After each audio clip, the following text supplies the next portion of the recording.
Hello and welcome to IzzyBee Crafts. Today I'm going to be showing you my Christmas village setup.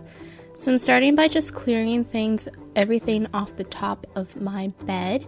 And I'm dusting that because I haven't dusted it in a while and it was very dusty.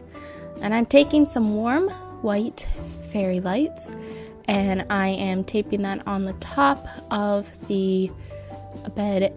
And then taping that down in a wavy line and putting tape at every arch.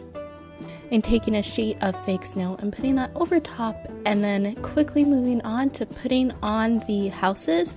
You might recognize these houses. I painted the two of those in a video. There will be a link in the description box or in the iCard in the corner. And I am putting on different trees and little snow filament on the trees, the houses, and on the ground.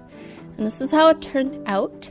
I really love doing these Christmas villages every year. I also added a horse figurine and a fox figurine. I think it's super cute, and I did fix that battery pack. I hid it behind a house, but yeah, I hope you guys enjoy this video. So I'm not going to be posting for the rest of winter break. I'm going to be spending that time with my family, and I hope you enjoy this video.